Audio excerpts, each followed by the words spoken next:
अस्सलाम वालेकुम नाज़रीन, आज है अप्रैल की 25 तारीख, सन है 2022 और देसी महीने बैसाख की है आज 12 तारीख। आज हमारे मौज़ूआत भी दो रहेंगे। एक तो ये कि मुझे जो यूट्यूब चैनल पे कमेंट्स आए पाकिस्तान रेलवेज़ के पेंशनर्स की जानिब से और जो हाज़िर सर्विस मुलाजमीन हैं उनकी जानिब से, तो पहली बात तो ये थी कि जो पेंशनर्स हैं और ख़ास तौर पे वो जो रिटायर्ड मुलाजमीन हैं, ख़ास तौर पे वो उन मुलाजमीन की जो रेलवे मुलाजमीन की बेवगान हैं जिनको वज़ीर-ए-आज़म असिस्टेंस पैकेज का इंतज़ार है और उनको कई साल से नहीं मिला है, उन्होंने मुझे कहा था कि हमारे बारे में आप बताइए कि हमारा फ्यूचर क्या है, हमारी अदायगियाँ कब होंगी। और दूसरा ये कि पेंशनर्स ने कहा कि इससे पहले पेंशन का जो है वो किस तारीख तक मिलेगी, कैसे मिलेगी। और तीसरा सवाल उनका ये था कि पाकिस्तान रेलवेज़ के जो हाज़िर सर्विस मुलाजमीन हैं उनको इससे पहले सैलरी मिलेगी या नहीं मिलेगी, उसके पैसों का इंतज़ाम कहाँ तक पहुँचा है, क्या बना है। तो ये भी जो है वो एक सवाल वहाँ पे था। तो एक तो हमारे इस वीलॉग में का सेगमेंट जो है वो इस पूरी डिटेल में होगा, इस पूरी डिटेल पे होगा। और दूसरा ये है कि पाकिस्तान में एक बहुत अहम इशू है और वो इशू ये है कि जो हुकूमत जाती है वो जाते जाते अगली हुकूमत के लिए एक ऐसा मुआशी घड़ा खोदती है जिसमें उसका गिरना ज़रूरी होता है और फिर वो कहती है कि चलो अब हुकूमत चला के दिखाओ। तो असल में ये घड़ा जो होता है, ये मुआशी घड़ा जो है वो अगली हुकूमत के लिए नहीं होता बल्कि वो पाकिस्तान के अवाम के लिए होता है और पाकिस्तान की हुकूमत के लिए होता है और पाकिस्तान के लिए होता है, जिसमें गिर के फिर IMF के पास जाके गिड़गिड़ाना पड़ता है और आलमी मालियाती इदारों से लेकर पाकिस्तान के इंस्टीट्यूशंस तक जो है वो फिर एक लंबी दास्तान है। तो आज मैंने एक तहकीकात इस सारे मौजू पे की हैं। मैंने शुरू किया डॉक्टर सलमान शाह से और डॉक्टर सलमान शाह से लेके आखिरी शौकत फयाज़ तरीन तक इन्होंने कौन कौन से गड्ढे खोदे अपने आने वाले हुकूमत के लिए और फिर उसमें गिरने के बाद क्या हुआ, ये सारी तफसील है। तो ये दोनों सेगमेंट आज के हमारे व्लॉग में शामिल होंगे। तो हम शुरू करते हैं पहले की तरह कि ये सियासी मामला, चूँकि हमारे जो व्यूअर्स हैं यूट्यूब के और भी हैं, तो मैं ये आपके लिए भी बड़ा दिलचस्प है रेलवेज़ वालों के लिए कि वो भी सुने कि असल में ये जो एक मुआशी गड़ा है जो आने वालों के लिए खोदा जाता है उसकी तफसील क्या है। तो मैं आपको शुरू करता हूँ डॉक्टर सलमान शाह से। जब उनकी हुकूमत गई और 2008 में पाकिस्तान पीपल्स पार्टी की हुकूमत आई तो डॉक्टर सलमान शाह ने जो किया वो ये था कि उन्होंने जो CPI कंज्यूमर प्राइस इंडेक्स की इन्फ्लेशन है वो 25% पर छोड़ के गए। और जो करंट अकाउंट डेफिसिट जिसका आजकल बड़ा चर्चा है, करंट अकाउंट डेफिसिट ये होता है कि बाहर से जो आपकी तरसीलात ज़र आती हैं, जो आपकी एक्सपोर्ट्स की अर्निंग्स आती हैं और उसके मुकाबले में आपकी जो इंपोर्ट्स होती हैं और जो आपसे बाहर से चीज़ें खरीदते हैं तो उसका जो बैलेंस होता है वो करंट अकाउंट का डेफिसिट होता है। तो आजकल जो करंट अकाउंट का डेफिसिट है वो मैं आपको बाद में बताऊँगा इमरान खान हुकूमत कहाँ छोड़ के गई है। लेकिन सबसे पहले सलमान शाह साहब की कारकर्दगी आपको बताई है कि वो 25% में इन्फ्लेशन छोड़ के गए CPI और 8.5 जो है वो % ऑफ द GDP का जो है वो डेफिसिट छोड़ के गए। अब आ गई पीपल्स पार्टी की हुकूमत। पीपल्स पार्टी की हुकूमत फंस गई और वज़ीर ख़जाना आप हैरान होंगे, वो थे डॉक्टर अब्दुल हफीज़ शेख। उन्होंने अपना आखिरी बजट जब दिया आने वाली हुकूमत के लिए, जब ये 2014 में पाकिस्तान मुस्लिम लीग नून की हुकूमत आई तो उन्होंने कैसे फंसाया। आखिरी जो बजट तकरीर थी उसकी 2011-12 की और अपना 2000 मैं आपको क्लियर कर दूं कि पीपल्स पार्टी का बजट था जो आखिरी है वो 2012-13 का। तो 2012-13 के बजट में डॉक्टर अब्दुल हफीज़ शेख ने ये किया कि पीपल्स पार्टी अपने 4 साल पिछले दौर में यानी 2008 से लेके 2013 तक जो है वो 100% सरकारी मुलाजमिन की तनख्वाहों और पेंशन में इजाफा कर चुकी थी और आखिरी साल जो है वो उन्होंने उसमें 20% का इजाफा अचानक कर दिया। यानी एक ही दम से आखिरी बजट तकरीर में 20% पेंशन और 20% तनख्वाह इंक्रीज़ कर दी। तो टोटल पीपल्स पार्टी ने 120% इंक्रीज़ किया। लेकिन आखिरी बजट की बात हो रही है कि आखिरी जाते जाते क्या करते रहे। इसके अलावा पीपल्स पार्टी ने जो टैक्स की छूट थी वो उसका पूरे पाकिस्तान में पहले तो उन्होंने ये किया कि अपने 4 साल में पहले 1 लाख रुपए तक की सालाना इनकम पे टैक्स की छूट थी, उन्होंने बढ़ा के इसको एग्जेम्पशन को 3 लाख कर दिया। और आखिरी साल उन्होंने ये किया कि एक ही दफ़ा में 3 लाख से बढ़ा के टैक्स की छूट 4 लाख रुपए कर दी। और इसका इम्पेक्ट क्या बना कि जो 35,000 रुपये माहाना सैलरी वाला जो हमारा मुलाजम था या जो इनकम कमाता था सालाना माहाना, उसके ऊपर सालाना टैक्स लगता था 10,500 रुपये। अब इस रिफॉर्म के बाद उनका ये हुआ कि वो 10,500 की बजाय महाना सालाना उस पर टैक्स आ गया सिर्फ 1000 रुपये। तो इतना बड़ा इम्पैक्ट आया। ये पीपल्स पार्टी आखिरी अपने बजट में जाते जाते करके गई, यानी ये एक घड़ा खोद के गई आने वाले के लिए। आने वाले थे पाकिस्तान मुस्लिम लीग नवाज़ की हुकूमत, वो भी बताऊंगा कि वो क्या करके गए। अब ये हुआ कि उन्होंने दूसरा ये किया कि ताजरों पे, पाकिस्तान के ताजरों पे पीपल्स पार्टी के वज़ीर ख़जाना अब्दुल हफीज़ शेख ने बजट में अनाउंस किया कि टर्नओवर टैक्स, ये जो सेल होती है ताजरों की, छोटे ताजरों की, ये पाकिस्तान के अंदर बहुत ज़्यादा है। अब मैं इसका फिगर नहीं दे सकता, लेकिन ये करोड़ों में है। तो ये उनके ऊपर था 1%, यानी जितनी बिक्री होगी, टर्नओवर टैक्स का मतलब था कि जितना वो सेल करेंगे उसके ऊपर 1%। तो पीपल्स पार्टी इसको 50% कट लगा गई, यानी 0.5% कर गया, आधा कर गई, ताकि पॉपुलरिटी बढ़े किनके अंदर, ताजरों के अंदर। नवाज शरीफ के एक जो है वो एक, ये सभी लोग जानते हैं कि उसकी कंस्टिट्यूंसी है ताजर शटर पावर, तो शटर पावर को अपनी तरफ खींचने के लिए पीपल्स पार्टी आखिरी अपने बजट में 0.5%। इसके अलावा उन्होंने पीपल्स पार्टी ने और ये किया कि खादों पे जो सब्सिडी थी उसको इंक्रीज़ किया, जो किसानों के लिए पैकेज थे वो बढ़ाए। यानी ये वो चीज़ें हैं जो मैं आपको बता रहा हूँ, आखिरी बजट में की। अब अगली हुकूमत आई पाकिस्तान मुस्लिम लीग नून की। मुस्लिम लीग नून ने अपना आखिरी बजट दिया जाने से पहले 27 अप्रैल 2018 को, और बजट पेश करने वाले आपको याद होगा वो थे मौजूदा वज़ीर ख़जाना मिफ्ताह इस्माइल। अब मिफ्ताह इस्माइल साहब ने क्या किया कि 5 नुकाती रिफॉर्म पैकेज दे गए आखिरी बजट में कि आने वाले अगर हम हुए तो हम इसको संभाल लेंगे, इसको रिवाइज़ कर देंगे इस बजट को, वरना वो कह भी रहे थे कि जो आने वाली हुकूमत की इसको रिवाइज़ करेगी। उनको ये भी उम्मीद थे कि शायद हम अगली हुकूमत में हम ही हों तो रिवाइज़ कर लेंगे, तो अगर हम ना हुए तो अगला आएगा वो फंसेगा, वो करता रहेगा। किया क्या उन्होंने, जो 40,000 रुपये तक माहाना आमदनी पे टैक्स की छूट थी उसको बढ़ा के एग्जाम्पशन को 1 लाख रुपये कर, यानी एकदम से 60,000 रुपये की माहाना छूट, यानी उनकी इनकम के थ्रेशोल्ड को बढ़ा के 40,000 से 1 लाख कर दिया, 60,000 रुपये बढ़ा दिए एग्जाम्पशन के। अच्छा, टैक्स की जो ज़्यादा से ज़्यादा शरह थी आमदनी पे, लोगों की पर्सनल इनकम पे, वो मैक्सिमम कर दी 15%। आजकल तो 30% तक भी टैक्स लगता है, लेकिन वो 15% कर गए, नीचे ले आए ताकि लोगों में पॉपुलरिटी बढ़े। अब ये था कि खादों पे जीएसटी जो था वो पहले तो 8-10%, 16% था, तो उसको कम करके वो 2% करके आखिरी बजट में। और इन्फ्लेशन जो आप कहते हैं ना कि सागदार ने जाली तौर पे डॉलर को काबू में रखा, तो उनके पास एक कुशन था। उनके पास ये क्वेश्चन ये था कि उन दिनों में पेट्रोल की जो इंटरनेशनल प्राइसेस थी वो कम थी, तो वो जो पैसे बच रहे थे उन्होंने उसको सब्सिडाइज़ करके, पेट्रोल की कीमत को सब्सिडाइज़ करके नीचे रखा, और उसकी वजह से इन्फ्लेशन नीचे रही। तो इन्फ्लेशन छोड़ के गए आखिरी साल में 3.8%। अब 3.8% की इन्फ्लेशन छोड़ के उन्होंने फिर खूब ढंढोरा पीटा इलेक्शन में जाके कि हमने तो ये लेवल छोड़ा। आज भी वो कहते हैं कि आज मुल्क में इन्फ्लेशन जो है वो 16-17% तक गई हुई है, तो हम तो 3.8 पे छोड़ के गए थे, ये तो बड़ा नाहल निकला इमरान खान। तो ये एक जवाब के तौर पे पेश किया जाता है, लेकिन वो घड़ा खोदा इमरान खान की अगली हुकूमत के लिए। किसने? मिफ्ताह इस्माइल ने। अब मिफ्ताह इस्माइल साहब ने तो ये घड़े खोदे जिसमें इमरान खान की हुकूमत गिरी।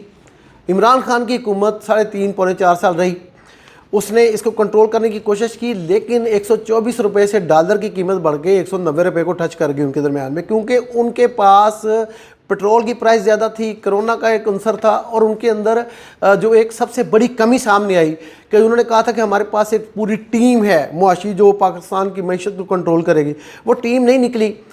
अब अलमिया ये सुने कि पाकिस्तान की इन तीनों बड़ी सियासी जमातों के पास एक भी पॉलिटिकल वज़ीर ख़जाना नहीं है। यानी मिफ्ताह इस्माइल साहब जो हैं वो कोई सियासतदान तो नहीं है, वो भी एक टेक्निकल आदमी है। इस तरह अगर आप देखें अब्दुल हफीज़ शेख जो पीपल्स पार्टी हुकूमत को फाइनेंस को चला रहे थे, वो भी टेक्निकल बैंकर हैं। इस तरह शौकत फयाज़ तरीन साहब जो आखिरी वज़ीर ख़जाना PTI के हैं, वो भी सियासतदान तो नहीं है। तो पाकिस्तान का ये अलमिया है कि पाकिस्तान की सियासी जमातें अपना एक वज़ीर ख़जाना भी पैदा नहीं कर सकी अपने अंदर के, और वो चलाते हैं, इन पर फिर इल्ज़ाम लगाते हैं कि ये वर्ल्ड बैंक के स्पॉन्सर्ड हैं, या IMF के बंदे हैं, ये इंटरनेशनल हैं, या मियाँ अमेरिका के लोग हैं। तो भाई आप अपनी कैपेसिटी को क्यों नहीं बढ़ाते? नवीद कमर फेल्ड, इसका असद उमर फेल्ड, इसहाक डार एक ऐसा आदमी था सियासतदानों में जो चलता था, अब वो नहीं है, तो मिफ्ताह इस्माइल साहब आ गए। तो ये तो इनकी कैपेसिटी आपके अंदर से, आप इसको पॉलिटिकल गवर्नमेंटों की देखें। अच्छा, अब हम आते हैं इमरान खान की तरफ।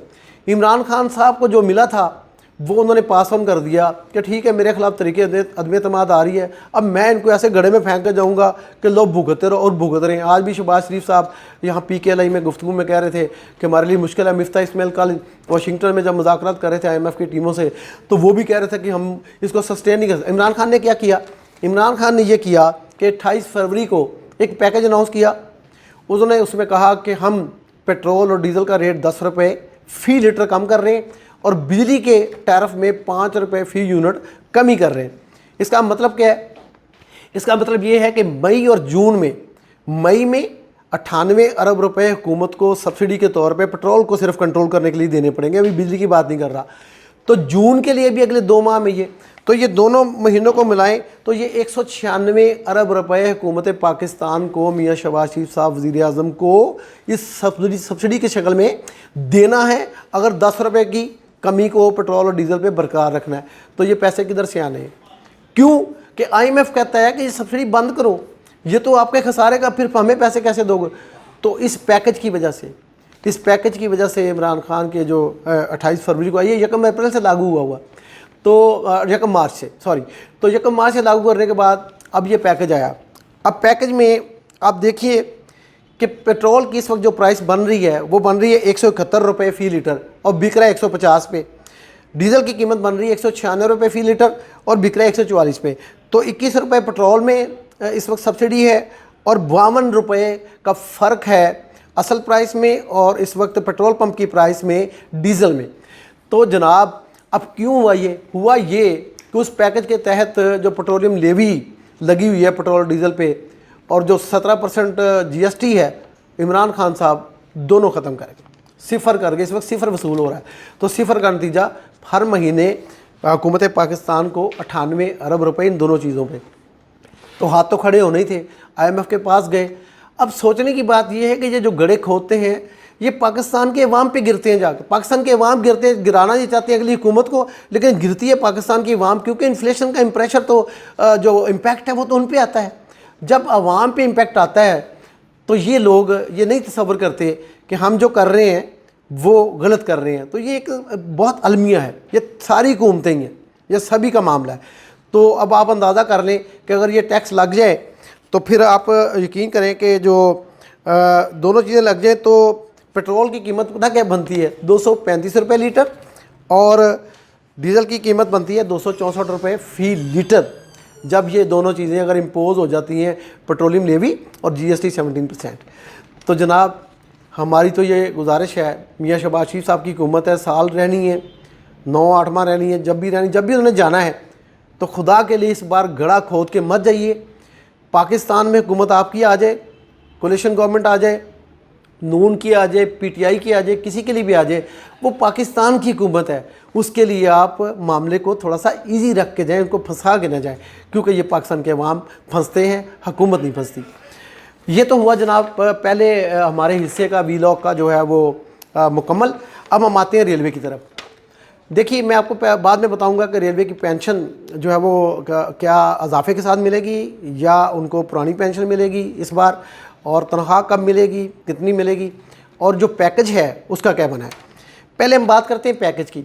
देखिए 2006 में पाकिस्तान की हुकूमत ने prime minister assistance package announce किया, जिसके तहत नकद ग्रांट ग्रेड के हवाले से जो बेवगान हैं उनके लिए थी 6 लाख रुपए से लेके 30 लाख रुपए तक। उसके अलावा एक बेटी की शादी के लिए 8 लाख रुपए की रेलवे की इंतज़ामिया ने उस बेवा को ग्रांट देनी थी एक बच्ची की शादी के लिए, और एक बच्चे को भर्ती करना था। अब 2013 में पाकिस्तान पीपल्स पार्टी की हुकूमत ने, वज़ीर आज़म गिलानी साहब ने पैकेज में थोड़ा सा इजाफा कर दिया। उन्होंने कहा नहीं, इनको प्लाट भी दो, बेवा को प्लाट भी दो। तो इस प्लाट देने से का मतलब ये था कि बेवा को प्लाट के पैसे, प्लाट तो ख़रीद के नहीं देना ना। तो मुलाजमीन जो ग्रेड 1 से लेकर 16 तक के हैं उनको मिलता था 20 लाख रुपया, और जो बड़ी 17 से लेकर ग्रेड 22 तक के ऑफिसर्स पाकिस्तान रेलवे में काम करते हैं उनको मिलते थे 70 लाख रुपए तक। तो ये इस पैकेज का इस वक्त जनाब ये जो बनता है वो बनता है तकरीबन कोई 7.25 अरब रुपए पेंडिंग। 7.25 अरब रुपए हुकूमत पाकिस्तान ने नहीं, पाकिस्तान रेलवेज़ ने इन मुलाजमीन की, इन बेवगान को देने हैं जिनका ये स्पेशल असिस्टेंस पैकेज जो है वो भी पेंडिंग पड़ा है। 2006 से लेके अब तक 2018 के बाद तो और वर्स्ट हालात हुए। अच्छा, एक तो पैकेज का हिस्सा ये है, एक पैकेज का हिस्सा जो है वो पैकेज नहीं है बल्कि वो एक लायबिलिटी और डिफ़ॉल्ट है। वो डिफ़ॉल्ट क्या है, जो मुलाजमी रिटायर्ड हुए 2018 से लेके अब तक, उनकी लीव इनकैशमेंट है, उनके मेडिकल बिल्स हैं, उनकी कम्यूटेशन है, उनके दीगर वाजबात हैं। तो उनके जो दीगर वाजबात हैं उनका भी 5.5 बिलियन, 5.5 अरब रुपए वो भी बनते हैं। तो ये दोनों पैकेज मिला के बनता है 12.75 अरब रुपया। अब 12.75 अरब तो ये हो गया, 4 अरब रुपए फ्यूल के बनते हैं जो पाकिस्तान रेलवे ने इजाफी पे किए हैं इस साल के दौरान।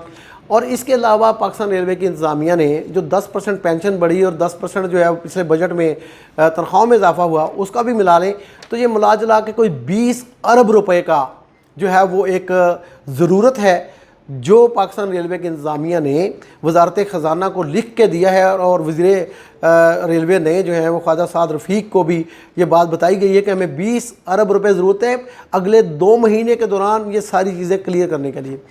लेकिन बात वजारत ख़जाना तक चली गई है। ख्वाजा साद रफ़ीक साहब इस पर बड़ा कीन इंटरेस्ट लेके काम करेंगे। और पैकेज के हवाले से ये है कि पैकेज की अदायगी जो है वो मेरे ख्याल में अगले फाइनेंशियल ईयर में शुरू होगी। इसमें ये पैसे मिलने वाले नहीं हैं। मेरी इतला के मुताबिक 5 से 6 अरब रुपए वजारत ख़जाना इनको दे सकती है। ये वजारत ख़जाना के ज़राए बता रहे हैं कि हम इतना कोशिश करेंगे कि उनको दे दें ताकि वो पेंशन और बाकी चीज़ों को मीट कर सके। लेकिन पैकेज की पेमेंट शुरू शायद कर लें अगली जुलाई के बाद से, यानी अगले फाइनेंशियल ईयर में बजट के बाद आपको शायद मिल सके। अभी इसकी तवक्को ना करें। और जो बकाया जाते हैं रिटायर्ड मुलाजमिन के, उनका भी यही असर होगा। अब आते हैं मौजूदा पेंशन की सूरत हाल पे। अच्छा, मौजूदा पेंशन की सूरत हाल तो मैंने आपको पिछले व्लॉग में बताई थी कि सिक्योर है। 3 अरब रुपए पेंशन अकाउंट नंबर 17 में पाकिस्तान रेलवेज़ के पड़े हुए हैं और 3 अरब रुपए उनको पे हो जाएंगे। अब और ये कब पे होंगे? ये पे होने आपको कल से वहाँ पे काम शुरू हो रहा है वजारत रेलवे में। और इंशाल्लाह ये 30 तारीख तक आपको पेंशन मिल जाएगी, यानी पेंशन आपको मिल जानी है। और इसमें जो खुशखबरी है वो ये है कि स्टेट बैंक का जो कंज्यूमर प्रोटेक्शन डिपार्टमेंट है कराची में, इस बार वो ऑन बोर्ड है। यानी ये जो UBL, MCB, HBL और दीगर बैंक, ABL, ये जो दूसरे प्राइवेटाइज बैंक हैं पाकिस्तान के, ये जो पेंशनर्स की रकम आने के बावजूद उनके खातों में 4 से 5 दिन लेते हैं, ताख़ीर करते हैं। तो अब इस बार ऑन बोर्ड हैं स्टेट बैंक वाले कि वो जैसे ही उनको पेमेंट का चेक जाएगा रेलवे की तरफ से इन बैंकों के हेड ऑफिस में, तो फिर वो कितनी देर लेते हैं वो मॉनिटर करेंगे। तो इसलिए ये है कि थोड़ी सी कोशिश जो की गई थी उसमें वो कामयाबी नज़र आ रही है। इसको हम मॉनिटर करते रहेंगे। दूसरी बात ये है कि ये पेंशन जो है वो 30 से पहले तक आपको इंशाल्लाह मिल जाएगी। अब मैं आपको ये बात बताऊं कि क्या अजाफे के साथ मिलेगी कि नहीं मिलेगी। तो अजाफे के साथ मैं आपको ना, अभी मैंने आपके हाज़िर सर्विस मुलाजमीन जो है रेलवेज़ के, उनके लिए भी एक खुशखबरी देनी है। जाइएगा नहीं, ये पूरा व्लॉग देखिएगा। तो जो पेंशन है वो आपको इजाफे के साथ शायद इस बार ना मिल सके। रीज़न क्या है? रीज़न ये है कि एक जो काउंटिंग का सिस्टम उसको कहते हैं SAP, ये डाटा प्रोसेसिंग का एक इंटरनेशनल सिस्टम है काउंटिंग का, जिसके अंदर आपका पेरोल चलता है और आपकी पेंशन चलती है। यानी उसमें तमाम डाटा प्रोसेस होता है कि आपकी पेंशन अगर 10,000 रुपये है तो अगर उसमें 10% इंक्रीज़ करनी है तो वो उसका 1,000 रुपया जो लगना है उसके लिए controller general of accounts of Pakistan के एक्सपर्ट्स आते हैं पाकिस्तान रेलवेज़ की वजारत में और रेलवे हेडक्वार्टर में, फिर वो सिस्टम को अपडेट करते हैं। तो ये अपडेट का प्रोसेस जो है वो ज़्यादा लंबा नहीं है, 5 से 6 घंटे का है। लेकिन वो बंदे चूँकि बाहर से आते हैं, बड़ी मिन्तर लेकर आते हैं। और CJ साहब जो हैं वो और OGP साहब जो हैं, इस बार मैं इंशाल्लाह ताला कोशिश करूँगा कंट्रोलर अकाउंट्स पाकिस्तान से भी इस बारे में रब्ता करने की। लेकिन पहले वजारत रेलवे वाले इसमें कोशिश करेंगे। और ख़ास तौर पर जो आपके CO हैं ज़फ़र रांझा साहब और जो मेंबर फाइनेंस की टीम है वो भी वजारत रेलवे में, और गदई साहब, खालिद साहब जो हैं, ये सभी इस बात में इंटरेस्ट ले रहे हैं कि आपको इजाफे के साथ पेंशन मिले। लेकिन चूँकि ये उनके अपने हाथ में नहीं है, ये बाहर से लोगों ने आगे करना है, तो मे भी ना मिले। लेकिन अगर आपको इजाफे के साथ ये पेंशन नहीं मिलती है तो फिर अगले महीने आपको ये दोनों इजाफे यानी 20% 10+10 जो है वो अगले महीने आपको बकाया जात मिल जाएंगे, जिस तरह पिछली ईद के बाद वाले मिले थे। तो ये भी आपको फिर अगले महीने जो है वो सारी इकट्ठे मिल जाएंगे। पेंशन के जो है वो इजाफा हो चुका है, ये मैं आपको क्लियर करता हूँ कि इजाफा लागू हो गया है। अब इस पेंशन में आपको ईद से पहले मिलती है नहीं मिलती, तो ये मैं अभी कह नहीं सकता, ये मैं कल या परसों आपको कंफर्म कर पाऊँगा कि इसकी सिचुएशन क्या है। अगर डाटा प्रोसेस अपडेट हो गया तो इजाफे के साथ, वरना फिर पुरानी वाली पेंशन। अच्छा, अब है एक खुशखबरी हाज़िर सर्विस मुलाजमीन के लिए। तो हाज़िर सर्विस मुलाजमीन के लिए खुशखबरी ये है कि पाकिस्तान रेलवेज़ के मेडिकल डिपार्टमेंट के सिवा बाकी तमाम मुलाजमीन को वजारत रेलवे से लेकर डिवीजन्स तक सबको 15% जो डिस्पैरिटी रिडक्शन अलाउंस था या कम माह से लागू होने वाला, वो इस ईद से पहले वाली तनख्वाह में शामिल होकर मिल रहा है। और इस सिलसिले में जो डिटेल्स हैं वो इस तरह से हैं कि पाकिस्तान रेलवे के वो मुलाजमीन जो ईद के बाद के 10 दिन तक जिनकी सैलरी पे होना है, यानी अगर ईद 3 तारीख को है तो 13 तारीख तक जिनको सैलरी मिलना है, उनको तो मिलेगी ये तनख्वाह अभी 30 से पहले, यानी ईद से पहले उनको तनख्वाह मिल जाएगी। इसके लिए तकरीबन जो है वो कोई 1 अरब 60 करोड़ रुपए की ज़रूरत है। वो पाकिस्तान रेलवे के रेवेन्यू अकाउंट से इंशाल्लाह ये जो डेली आपकी ट्रेनें चल रही हैं, इसकी आमदनी आ रही है, उससे पेमेंट हो जाएगी। कोई मसले वाली बात नहीं है। कोई छोटा मोटा हुआ तो वजारत ख़जाना आपकी मदद करने के लिए तैयार होगी। यानी आपको ये 1.6 बिलियन, वैसे तो ये तकरीबन 3.25-4 अरब रुपए की पेमेंट होती है हर महीने, लेकिन अभी फ़िलहाल जो इससे पहले जानी है वो ये पेमेंट है, तो ये मैनेजेबल चीज़ है। तो ये वो लोग जिनको 10 दिन के अंदर मिलनी है वो मिल जाएगी, और 15% डिस्पैरिटी रिडक्शन अलाउंस के साथ। इस आपको बहुत बहुत मुबारक हो। अगला वीलॉग जो है वो इसी डिटेल के साथ मैं दोबारा करूँगा। मैंने आपसे पहले भी रिक्वेस्ट की थी कि आप मेरे इस वीलॉग को शेयर भी कीजिए, रेलवे मुलाजमीन ख़ास तौर पे, और दीगर जो हैं, मैं आपको बहुत करेक्ट इन्फॉर्मेशन दे रहा हूँ। जो मैंने आपको पहले जो तीनों हुकूमतों के आखिरी बजट की और उनकी कहानी जो बताई है, जो ये गड़क होते हैं, ये इसका एक डॉक्यूमेंट मेरे पास मौजूद है। इसकी कोई फ़िक्र की बात नहीं है, हर फिगर का मैं गवाह भी हूँ और ज़िम्मेदार भी हूँ, इसकी गारंटी भी करता हूँ। किसी ने अगर चैलेंज करना हो तो किसी भी कोर्ट ऑफ लॉ में या किसी भी फोरम पे कर सकता है, और अगर वो कोई वर्जन देना चाहिए इस पर, तो तब भी हमारा वीलॉग ये जो यूट्यूब चैनल है वो हाजिर है, तब के लिए खड़ा है। हमारा मकसद सच्चाई और सिर्फ सच्चाई है, पूरी प्रोफेशनल जिम्मेदारी के साथ, और आप तक बगैर लगी लिपटी पहुँचाए। अब अलमिया ये है कि कुछ लोग अब इस ईमान के दर्जे पर पहुँच गए कि या तो आप इस साइड की हिमायत करें या इस साइड की हिमायत करें। हमने दोनों साइड की ना हिमायत करनी ना मुखालफत करनी। जो फैक्ट्स हैं पाकिस्तान के अवाम तक एट लार्ज, जो इस मुल्क के स्टेक होल्डर हैं, जो मालिक हैं, उन तक पहुँचाने, फैसला आपने करना है कि कौन ठीक है कौन दुरुस्त है। आपका बहुत शुक्रिया। अगले वीलॉग में हम दोबारा मिलते हैं।